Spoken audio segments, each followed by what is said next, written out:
আসসালামু আলাইকুম viewers, welcome back to my channel. আজ আমি আপনাদের জন্য নিয়ে এসেছি পনির টিক্কা রেসিপি। চলুন দেখা যাক কিভাবে বানাতে হয়।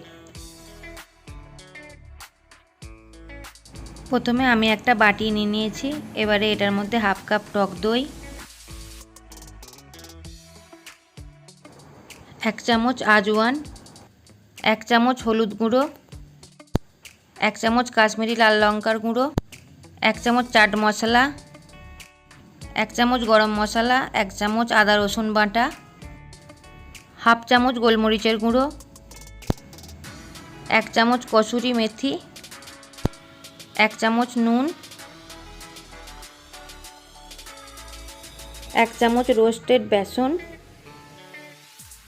আমি এখানে একটা কড়ার মধ্যে 3 টেবিল চামচ মতো সরষের তেল নিয়ে নিয়েছি। এবারে এই তেলটাকে খুব ভালোভাবে গরম করে নিয়েছি। এবারে এটাকে ওই মশলাটার মধ্যে ঢেলে দেব।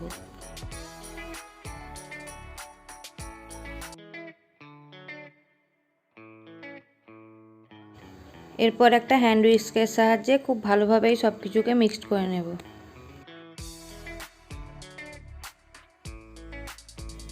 এক চামচ লেবুর রস দিয়ে আবারও সব কিছুকে ভালোভাবে মিশিয়ে নেব।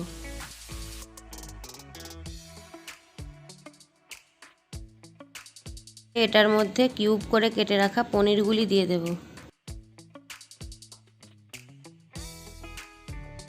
একটা পেঁয়াজ আমি এইভাবে চৌকো করে কেটে রেখেছিলাম দিয়ে দেব।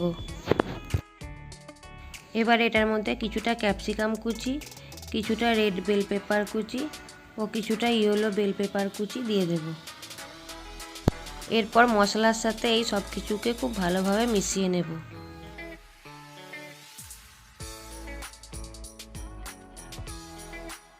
সব কিছু আমাদের খুব ভালোভাবে মাখানো হয়ে গেছে। এবারে এটাকে আমি রেখে দেব 30 মিনিটের জন্য।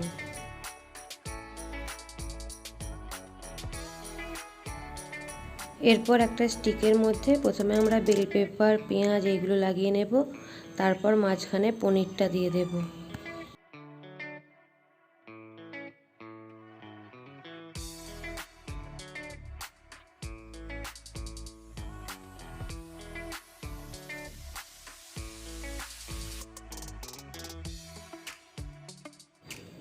এরপর আবারও কিছু ক্যাপসিকাম, পেঁয়াজ, পেপার এইগুলো দিয়ে দেব। এইভাবে দিলে পনিরটা পুড়ে যাবে না।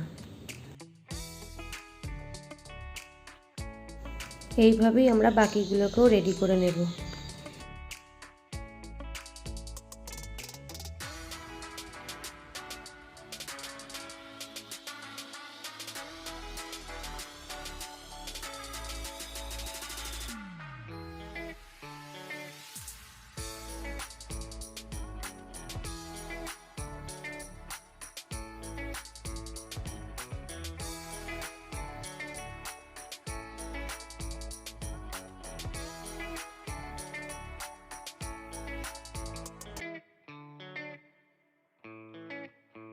আমি একটা ফ্রাইং প্যান নিয়ে নিয়েছি। এবার এটার মধ্যে 1 টেবিল স্পুন তেল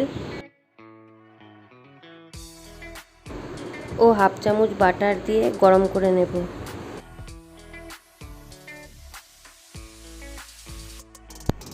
এরপর তাওয়ার মধ্যে রেডি করে রাখা স্টিকগুলো দিয়ে ভেজে নেব।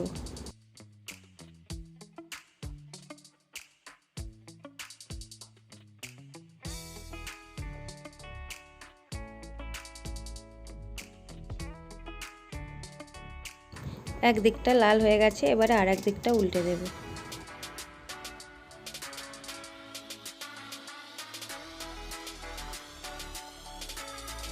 এরপর একটা ব্রাশের সাহায্যে ওপর থেকে এইভাবে বাটার দিয়ে দেব।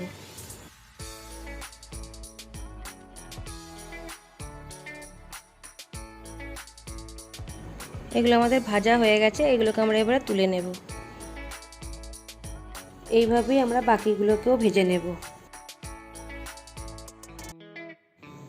পনির টিক্কা আমাদের রেডি হয়ে গেছে।